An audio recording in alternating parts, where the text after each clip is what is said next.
Okay. Good day, sir and classmates. Ako po si Jens Joseph K. Valenzuela, and this is my final activity presentation. And ipapakita ko po kung paano gumawa ng simple Java CRUD application gamit ang NetBeans and MySQL. And sample project ko ay student information system kung saan pwede tayong mag-add, mag-view, and mag-update at syempre mag-delete ng mga student records.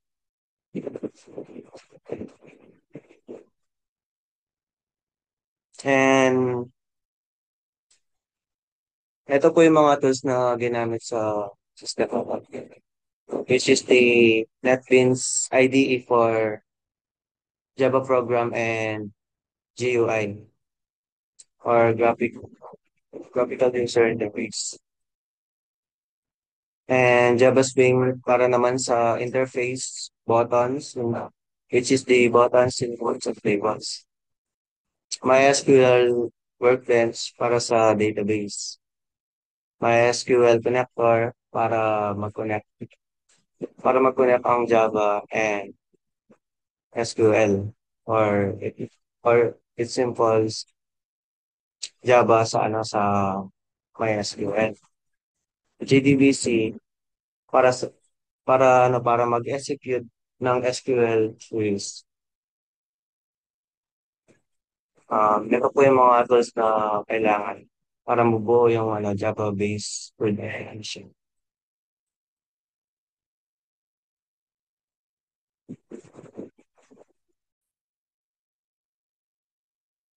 And sa project structure naman po, inside the NetBeans, meron pong several Java classes na gumagana, which is the DB connection.java, loginframe.java, mainup.java, splashscreen.java, student.java, student.dao.java, student management frame.java,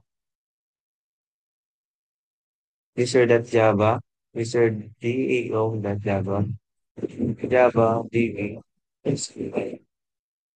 Ayan ka. So,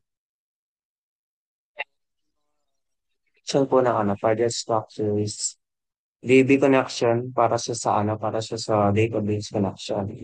The student naman po is for models and class ng student information. DAO, dito nakalagay lahat ng root function po. Yung student management frame is for main GUI form. Yung login frame naman po is for simple login window. Yung user DAO para i-verify yung username and password ng user.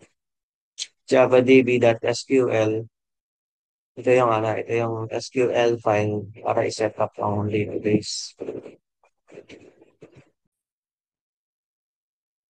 Yung sa database design naman po is naglalaman siya ng yung sa MySQL Workbench. Gumagawa siya ng isang database na may main table para sa mga student. Yung mga fields niya is gaya ng ID, name, course, age, or year level. Dito nakastore lahat ng student data. Lahat ng production na ipapakita ko mamaya ay sa table ito napupunta. So sa CRUD operation naman is i-explain ko yung apat na CRUD operation. First one is the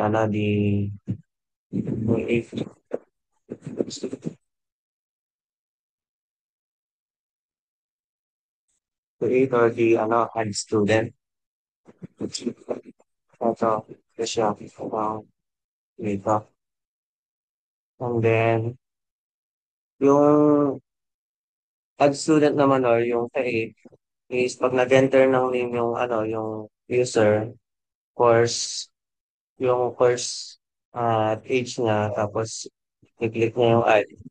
Okay, so save ng system at madidetail sa ano, detail sa database bilang bagong record.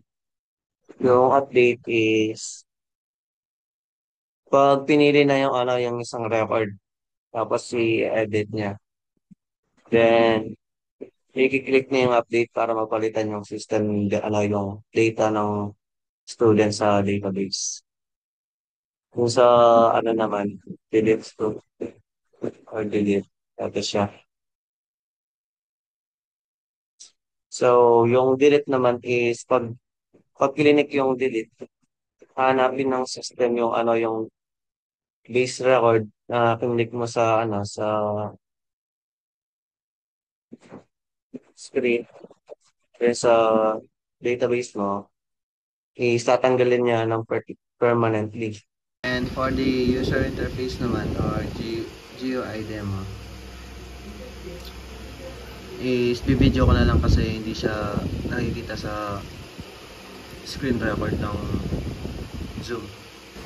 Text field for student details, button add, update, edit, view and refresh. Table para ipakita yung mga records. Row selection para ma-edit at delete yung mga data. Refresh function para ma-update ang table. So ipapakita ko sa inyo. Yung sa login system naman is pag pumasok yung student management section is i-check muna ng user DAO at Java kung tama yung ano, kung tama yung user and password ng user.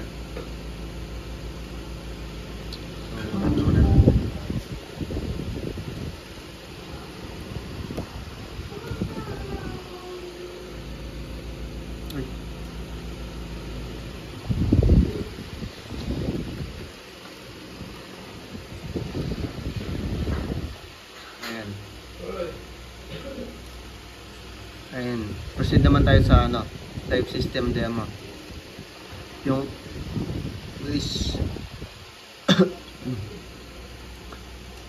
first yung add. Mag-add muna tayo ng ano, ng details ng user na ano ilalagay natin sa student information system. For example,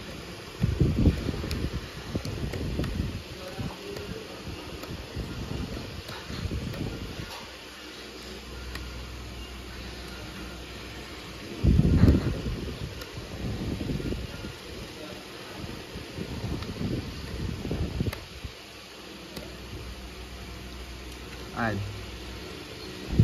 Yan.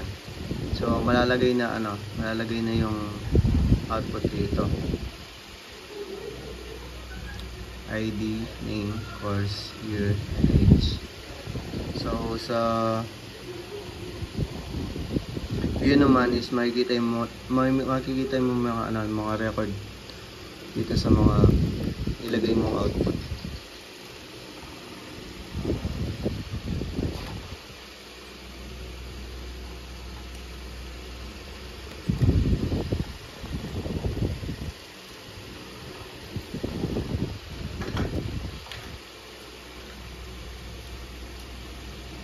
Ayan, so nag-add siya ulit.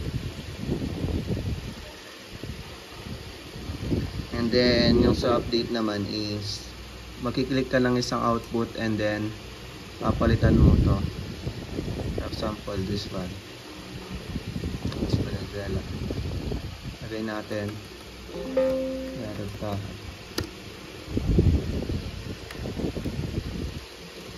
Yes,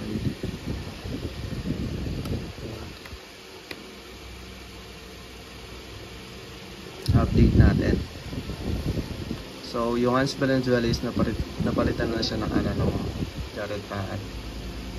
And sa delete naman, pipili ka ng isang output o kung saan man gusto mong output na gusto mong i-delete permanently. Ayan, simple to. Yan, nawala na yung Jared Paat. And for the clear naman is maglalagay ka ng text dito. Text, diba? Then course.